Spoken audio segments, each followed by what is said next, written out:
The night my brother called me too poor to deserve our grandmother's house, Grandma had already been dead for 6 days, and somehow that made the words hurt even more. I remember the smell of burnt coffee sitting in the kitchen when he said it. The pot had been left warming too long because I kept forgetting to turn it off. Grief makes simple things slippery. The old yellow clock above Grandma's refrigerator ticked louder than usual while my brother leaned back in her dining chair like he already owned the room. Outside, rain tapped softly against the windows she used to clean every Saturday morning without fail. Everything in that house still felt like her. The lavender lotion near the sink. The knitted blanket folded perfectly over the couch arm. The tiny crack in the hallway wall she always said she'd fix next spring. But she was gone. And my brother Darren sat there in an expensive wool coat, loosening his tie with one hand while staring at me like I was temporary. "You can't seriously think she meant for you to keep this place," he said quietly. "You barely make enough to pay your own bills." I didn't answer right away because I had spent the last 3 years swallowing my feelings around him. Silence had become easier than defending myself. I stood at the sink washing a cup that was already clean while the hot water fogged the window above me. "I never said I expected anything," I told him. He gave a dry laugh under his breath. "Come on, Claire. Let's be realistic." Realistic. That word stayed with me all night. The truth was, Darren and I had grown up in the same house, but somehow inside completely different families. He was the oldest, confident and sharp, and naturally good at making people believe he belonged in every room he entered. I was quieter. I worked part-time at the library downtown and picked up bookkeeping jobs online whenever I could. My clothes came from clearance racks. His came tailored. When Grandma's health started declining 4 years earlier, Darren sent flowers. I moved in. At first, it was supposed to be temporary. Just until her hip healed after the fall. But temporary became seasons, then holidays, then years. I learned which floorboards creaked at night and how much cinnamon she liked in her oatmeal. I learned how to lift her gently when her knees locked up. I learned the sound of her breathing changing when pain woke her before dawn. Darren visited maybe once every 2 months. Always with gifts. Fancy fruit baskets. Silk robes. Expensive candles Grandma never burned because she said they smelled too pretty to waste. Then he'd leave again. And every time the front door shut behind him, Grandma would look smaller somehow. Not sad exactly. Just tired. That last winter with her was especially hard. Her heart had weakened, and even walking from the bedroom to the porch exhausted her. I started sleeping lightly, listening for movement in the hallway. Sometimes I'd wake up at 3 in the morning and find her sitting alone at the kitchen table drinking tea in the dark. "You should have woken me," I'd whisper. "You already do enough," she'd say. One night in February, snow covered the backyard fence in soft white layers, and she asked me to brush her hair before bed. I sat behind her slowly pulling the brush through thin silver strands while she watched our reflection in the mirror. "You know what people get wrong about love?" she asked quietly. I smiled a little. "What?" "They think love is loud." She looked down at her hands. "But most of the time, love looks like staying." I remember my throat tightening when she said that because deep down, I knew she wasn't only talking about herself. By spring, she needed oxygen beside the bed. The machine hummed softly through the nights while I handled medications, insurance calls, grocery lists, laundry, doctor appointments. My whole world shrank to the size of that little blue house. And strangely, I didn't resent it. Some nights were beautiful. We'd sit on the porch wrapped in blankets while cicadas buzzed in the trees. She'd tell stories about meeting Grandpa at a church picnic in 1961. About burning her first Thanksgiving turkey. About dancing barefoot in the kitchen when nobody was home. Other nights were harder. Like when she forgot where she was for a moment and asked if her mother was coming to pick her up. Or when I heard her crying softly behind the bathroom door because she hated needing help. Darren never saw those moments. He arrived polished and rested every visit, carrying bakery boxes and talking loudly about business deals and investment properties. Grandma always smiled when he came. She loved him. She loved both of us. But there were times I caught her watching him carefully after he checked his phone during dinner or rushed through conversations. Once, after he left early from Easter lunch, She stared at the driveway for a long time. "He was such a sweet little boy," she murmured. I didn't know what to say. The week before she died, she became unusually quiet. Not frightened. Just thoughtful. Like someone standing near a door only they could see. One afternoon, she asked me to open the cedar chest in her bedroom closet. Inside were old photographs tied with ribbon, faded recipes, Grandpa's army letters, and stacks of handwritten birthday cards she'd saved for decades. "Third drawer," she said softly. I found a sealed envelope. My name wasn't on it. Neither was Darren's. Just her handwriting across the front. For later. "What is this?" I asked. She looked out the bedroom window toward the garden. "A truth people earn when they're ready for it."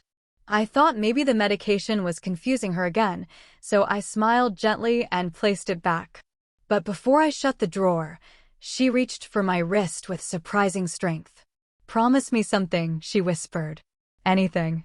When the time comes, let people show you who they really are before you decide what to do." I promised her. 6 days later, she was gone. The funeral passed in a blur of casseroles, church flowers, damp tissues, and people saying she was in a better place. Darren handled most of the public conversations because he was good at that sort of thing. Confident. Organized. Grieving in a clean, respectable way. I mostly stayed quiet. After everyone left, I wandered through the house collecting coffee cups and folding chairs while dusk settled over the living room walls. The silence afterward felt unbearable. That was when Darren poured himself bourbon from Grandpa's crystal decanter and told me I was too poor to deserve Grandma's house. He said it calmly, like he was discussing whether. "I'm just saying she'd want the property handled responsibly," he continued. "You can barely afford groceries some months." I stared at the sink. The water had gone cold around my hands. "You haven't even heard the will yet," I said softly. He shrugged. "I know Grandma loved you. But sentiment doesn't pay taxes." Then he stood, adjusted his coat, and walked upstairs to sleep in the guest room while I sat alone in the kitchen listening to the refrigerator hum through the dark. And somewhere above me, inside Grandma's old cedar chest, that sealed envelope waited quietly in the third drawer. Stay with me, because what happens next changed everything. The morning after Darren's comment, the house felt strangely unfamiliar to me, like grief had shifted every object half an inch during the night. Pale sunlight spilled across Grandma's floral curtains while I stood barefoot in the kitchen, making toast neither of us really wanted. The air smelled faintly like dust and cinnamon because I had baked one of Grandma's old coffee cakes for the neighbors who came by after the funeral. Half of it still sat untouched beneath foil on the counter. Darren came downstairs already dressed for the day, crisp button-down shirt, polished shoes, expensive watch catching the light. He looked like a man headed into a meeting instead of someone who had buried his grandmother less than 24 hours earlier. "You sleep at all?" he asked casually. "A little." He nodded once and poured himself coffee. No apology. No mention of what he'd said. That almost made it worse. Over the next few days, small things began bothering me in ways I couldn't fully explain. Darren suddenly became interested in details he had ignored for years. He asked about utility bills, mortgage paperwork, insurance documents. He wandered through rooms opening cabinets like he was mentally inventorying everything inside the house. At first, I told myself it was normal. People handle grief differently. But one afternoon, I walked into Grandma's bedroom and found him kneeling beside the cedar chest. He looked up too quickly. "Just looking for old photos," he said. I forced a smile. "Top shelf has most of them." "Right." He closed the lid gently, but something inside me tightened. That evening, while rain rolled softly against the porch roof, I sat alone folding Grandma's sweaters into donation boxes. Every piece of fabric carried traces of her perfume, lavender and rosewater. My hands slowed when I found the pale blue cardigan she wore almost every Sunday morning. I pressed it against my face before placing it carefully aside. That was when I heard Darren on the phone in the hallway. "She probably changed it near the end," he whispered. "No, I'm serious. Claire was living here." Silence. Then quieter. "Well, if she manipulated Grandma emotionally, that's different." I froze. My chest felt hollow. He wasn't talking about grief anymore. He was building a case.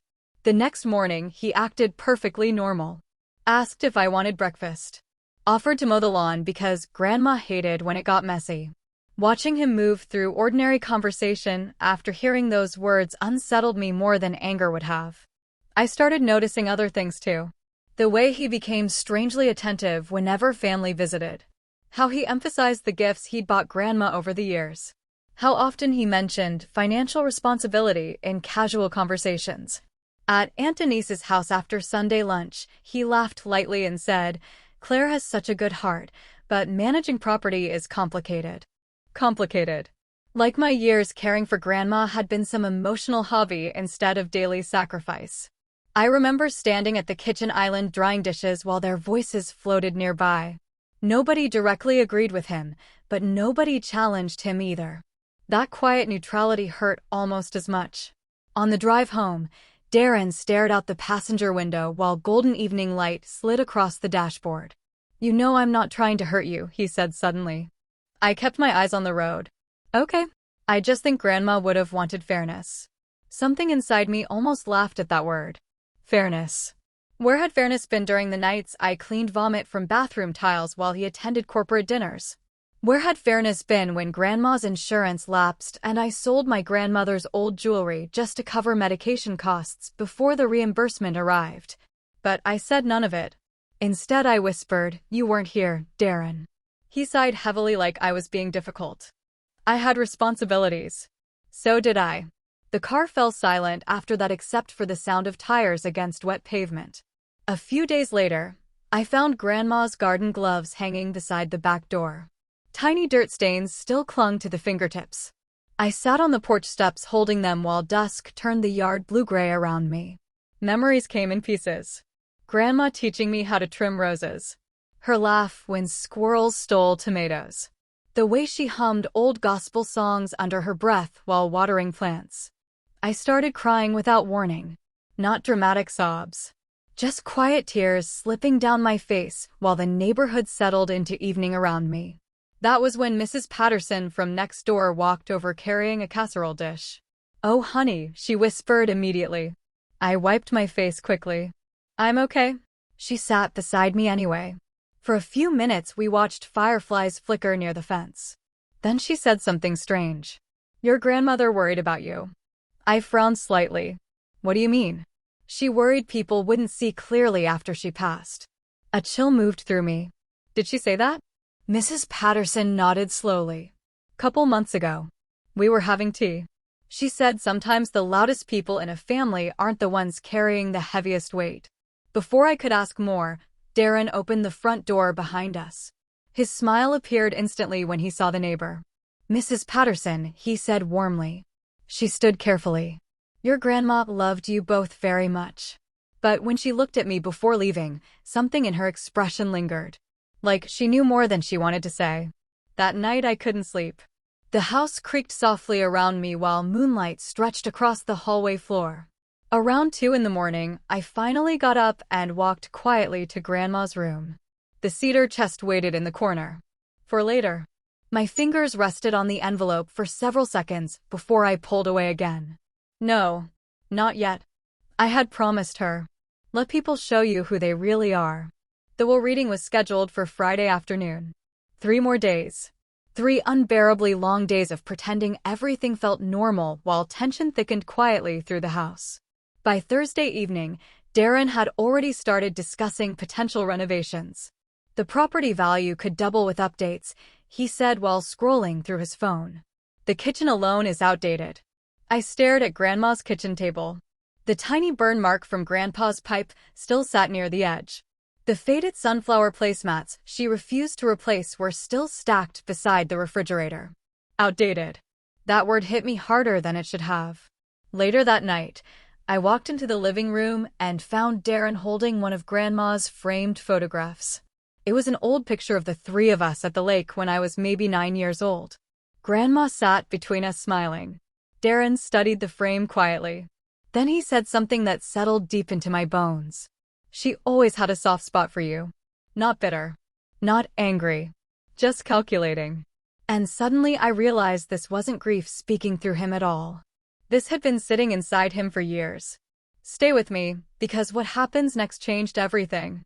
The lawyer's office smelled like old paper, lemon polish, and stale coffee, the kind that had probably been sitting on a warmer since sunrise. Rain streaked softly against the tall windows while Darren and I sat across from each other at a long wooden table neither of us touched. My hands stayed folded tightly in my lap because I was afraid if I moved them too much, people would see them shaking. Mr. Holbrook had handled Grandma's legal affairs for nearly 20 years. He was thin, silver-haired, and gentle in the careful way older men sometimes become after spending decades watching families fall apart in quiet offices like his. "I know this is difficult," he said softly. Darren nodded once. I stared at the grain of the table. The reading started simply enough. Savings accounts. Charitable donations. Jewelry divided between relatives. Grandpa's watch to Darren.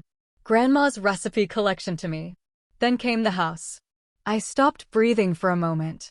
The property located on Willow Creek Road, Mr. Holbrook read carefully, including all land and contents therein, is to be transferred solely to my granddaughter Claire Bennett. Silence. Absolute silence. Even the rain outside seemed to disappear.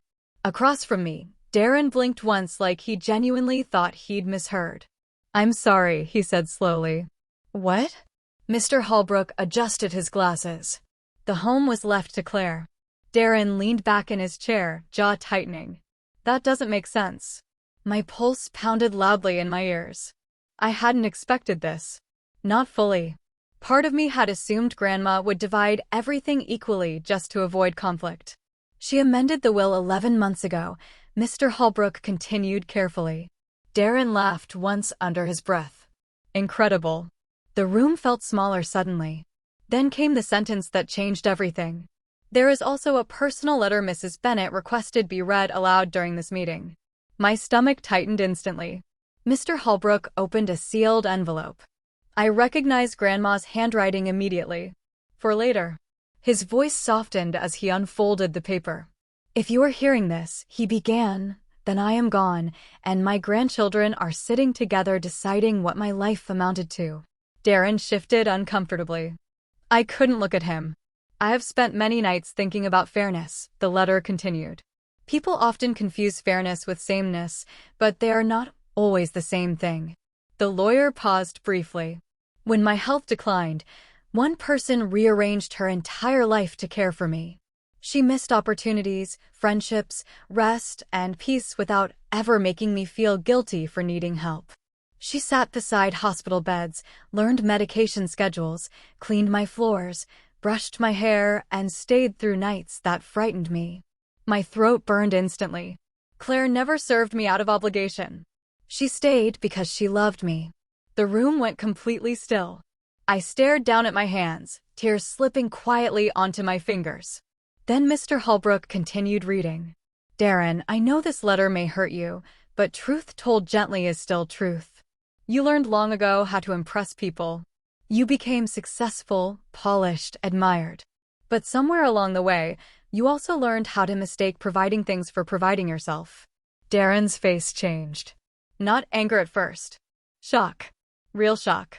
"You visited me carrying gifts," the lawyer read softly. "But Claire carried my fear. She carried my loneliness. She carried the ordinary humiliations of aging that most people look away from." I heard Darren inhale sharply. "I do not say this to punish you. I say it because I spent too many years protecting your feelings from consequences." The rain outside suddenly sounded louder again.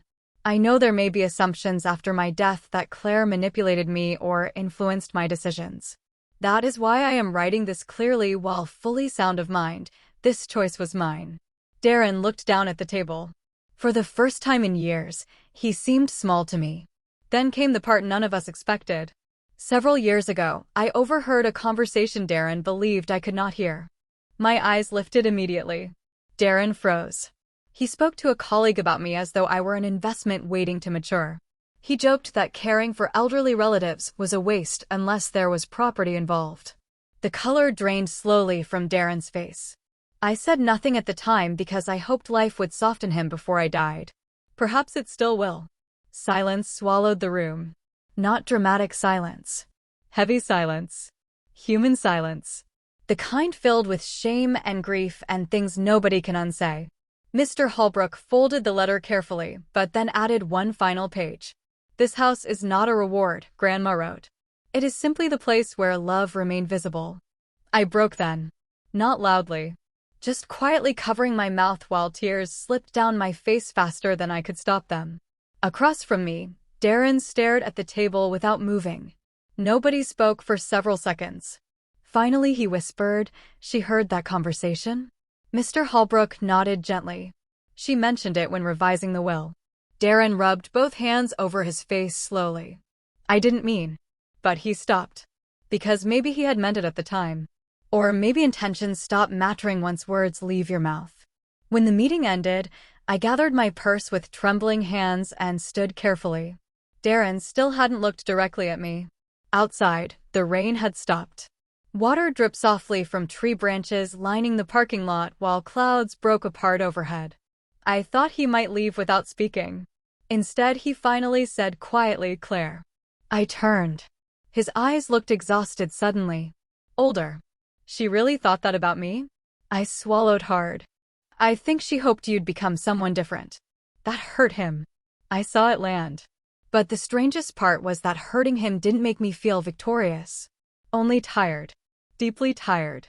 Because underneath all the greed and distance and resentment, he was still my brother. Still the little boy from the lake photograph. Still someone Grandma once rocked to sleep during thunderstorms. And somehow that made the whole thing sadder. As we stood there beside our separate cars under the dripping gray sky, Darren finally whispered something I never expected to hear from him. I should have been there more. Neither of us moved for a second.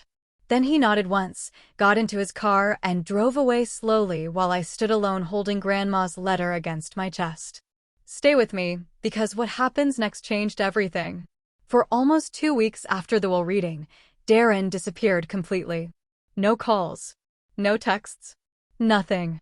At first, I kept expecting anger. Lawyers. Accusations.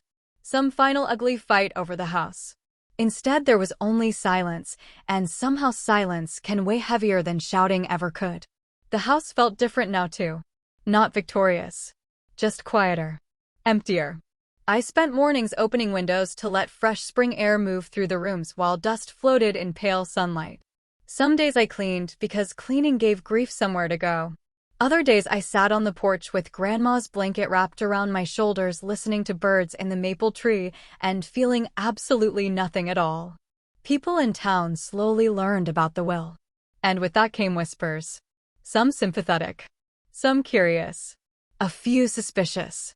I overheard 2 women at the grocery store talking softly near the produce section. Well, she did live there for years. As if that means she should get everything. I pushed my cart away before they noticed me. That night, I cried harder over those whispers than I had during the funeral. Because grief is strange.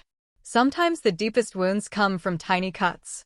A week later, Aunt Denise invited me to Sunday dinner. I almost didn't go, but something inside me knew hiding forever would turn the house into a prison instead of a gift. The dining room smelled like roast chicken and rosemary when I arrived. Family voices drifted softly through the kitchen. Plates clinked. Ice shifted in glasses. Ordinary sounds. But underneath them sat tension. Everyone pretended not to notice. Then Darren walked in. The room went still for half a second. He looked thinner. Less polished somehow. No expensive coat this time. Just jeans and a wrinkled button-down shirt like he hadn't cared enough to iron it. "Hey," he said quietly. "Hey." Dinner moved awkwardly at first. Conversations started and stopped. Nobody mentioned the will directly, but it sat at the table with us anyway. Then halfway through dessert, Aunt Denise finally sighed. "Well," she muttered gently, "families survive worse things than money." Nobody answered. Darren stared down at his coffee cup for a long moment before speaking. She was right. Every fork stopped moving. He looked at me instead of the table this time.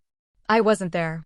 The honesty in his voice startled me more than defensiveness would have. I told myself being busy excused it. I convinced myself sending money and gifts counted. He swallowed hard. But it didn't. Nobody interrupted him. He paused carefully. I think I kept avoiding the reality of her getting older because it scared me. And the longer I stayed away, the guiltier I felt. So I stayed away more. The room stayed completely silent except for the soft hum of the refrigerator nearby. Then Darren laughed bitterly at himself.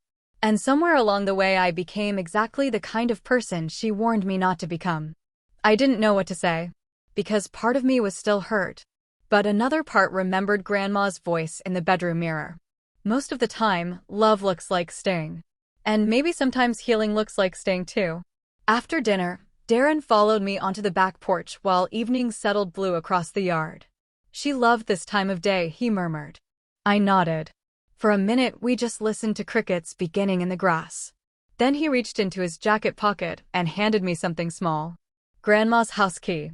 I don't need this anymore, he said softly. The metal felt cold in my palm. I'm sorry, Claire. Not polished. Not rehearsed. Just tired and real. I believed him. Not because apologies erase damage. They don't. But because for the first time in years, he sounded honest. A month later, I planted tomatoes in Grandma's garden again. My hands sank into warm soil while sunlight stretched across the backyard fence. Mrs. Patterson waved from next door. Children rode bicycles down the street. Somewhere nearby, someone grilled hamburgers and the smell drifted through the air. Life kept moving. Slowly. Tenderly. I turned Grandma's old sewing room into a reading space with shelves and soft lamps. I kept her kitchen exactly the same except for repairing the leaking faucet she used to complain about every winter. Some evenings I still caught myself listening for the oxygen machine before remembering there was no need anymore. Grief became quieter over time. Less like drowning. More like carrying a stone in my pocket everywhere I went. One afternoon near sunset, I found myself rereading Grandma's letter at the kitchen table. Golden light spilled across the paper while cicadas buzzed outside, exactly the way they used to during our porch conversations. This house is simply the place where love remained visible. For the first time, I understood what she meant. The house wasn't valuable because of property taxes or market price or inheritance. It mattered because someone had stayed inside it long enough to fill it with care. And maybe that was the real thing Grandma wanted us to inherit. Not walls. Not land. But the understanding that love is measured quietly, in ordinary moments most people never notice. Sometimes I still miss the version of Darren I thought existed before all this happened. But strangely, I think he misses that version too. We talk now. Carefully. Honestly. Not perfect siblings suddenly healed by tragedy. Just two aging grandchildren trying to understand the woman who raised us better than we understood ourselves. Last week, he came by carrying a small box of Grandma's old photographs he'd found stored in his attic. We sat on the living room floor laughing softly at terrible 80s haircuts and faded vacation pictures while evening light filled the room around us. At one point, he picked up the lake photo. The same one from before. She looked happiest when everybody was together, he whispered. I looked at Grandma's smile frozen there between us. Yeah, I said quietly. She did. And sometimes I wonder how many families break apart over things people can't even take with them when they leave this world. Houses. Money. Pride. Old resentments carried too long. So let me ask you something honestly. If someone you loved left behind a truth that exposed your family completely, would you choose forgiveness, or would some wounds stay too deep to ever fully heal? If this story touched your heart, please like this video, leave a comment below, and subscribe so you never miss a story. Thank you so much for watching, and remember, you are never alone.